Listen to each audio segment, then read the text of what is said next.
What if I told you that the banks, the very institutions that handle your money, don't actually want your family to be wealthy? What if I told you that while you're working hard, saving and trusting financial systems, there's a hidden truth designed to keep you just comfortable enough to survive, but never free enough to thrive? Sounds dramatic, right? But here's the suspenseful reality.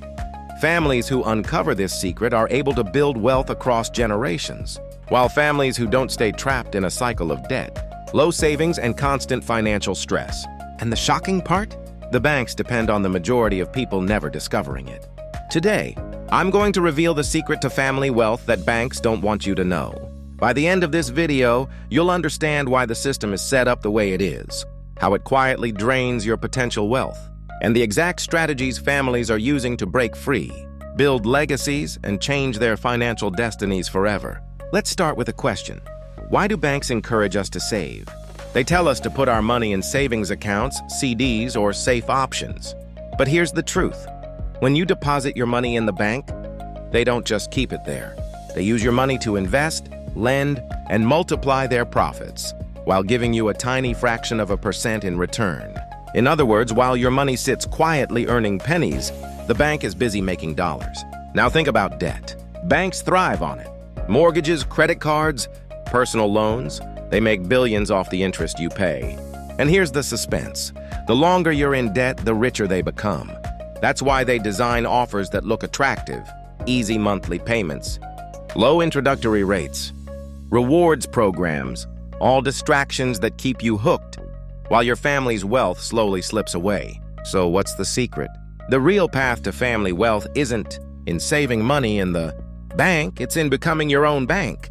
Let me explain. Wealthy families don't let their money sit idle. They use it to acquire assets, things that grow in value, produce income, and build long-term security. Real estate, businesses, dividend-paying investments, and even life insurance strategies are the tools they use. Instead of lending money to banks for pennies, they put their dollars to work in vehicles that multiply wealth for their family, not for a corporation. Here's an example. Imagine two families. Family A saves $500 a month in a regular savings account, earning almost nothing. After 20 years, they've saved around $120,000, maybe a little more with interest. Family B takes that same $500 and invests it into assets, say, a rental property, dividend stocks, or a family business. That same money grows, produces income, and compounds. After 20 years, Family B could have not just $120,000, but potentially $500,000 or more, and an ongoing stream of income. The difference? Family A built security for the bank. Family B built wealth for themselves. But here's where the suspense deepens. Most families don't know this because banks never teach it. Schools don't teach it. In fact, our entire system is built to raise good employees, good savers and good spenders, not wealthy families. And that's intentional. Because if everyone understood how to build wealth, who would keep borrowing, swiping credit cards, and living paycheck to paycheck? So how do families unlock this secret? Step 1 is shifting your mindset. Stop thinking like a customer of the bank and start thinking like the owner of your own financial system. Every dollar you earn is a soldier. If you let it sit idle, it gets lazy. But if you put it to work, it recruits more soldiers. That's how generational wealth is built. Not by saving, but by multiplying. Step 2 is reducing bad debt. Credit cards with 18% interest are not tools. They're traps. The faster you eliminate high-interest debt, the sooner you free up your money to work for you instead of against you. Step 3 is building assets. This doesn't mean you need millions to start. Even small investments, an index fund, a side hustle, a piece of real estate, begin the process. The key is ownership. Assets put money in your pocket. Liabilities take it out. Wealthy families focus on owning assets. Step 4 is teaching your children. The real secret isn't just in making money. It's in passing down the knowledge of how money works. Imagine the power of a child who grows up understanding saving, investing, and creating instead of just spending. That child doesn't just inherit money, they inherit wisdom. That's how families break cycles of poverty and build dynasties. And finally, step 5, privacy and protection. Wealthy families don't brag about their money.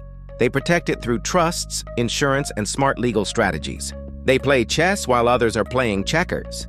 And while banks encourage families to think short-term, save for this, spend on that, wealthy families think long-term. Here's the ultimate suspense. If banks revealed this secret, they would lose billions. Because the moment families realize they don't need banks to grow wealthy, the system begins to crumble. And that's why they'll never tell you. They'll keep selling the dream of saving accounts, credit cards, and easy loans, while quietly building empires on the backs of everyday families. But you know now, and once you know, you can't unknow it. The question is, what will you do? Will you keep letting banks profit off your money? Or will you take control and start building family wealth that lasts beyond your lifetime? Because here's the truth. The real secret to family wealth isn't complicated. It's not reserved for the rich. It's about breaking free from the illusions that keep you trapped and using your money the way wealthy families always have, to create, to grow, and to protect. And once you unlock that secret, your family's financial story will never be the same again.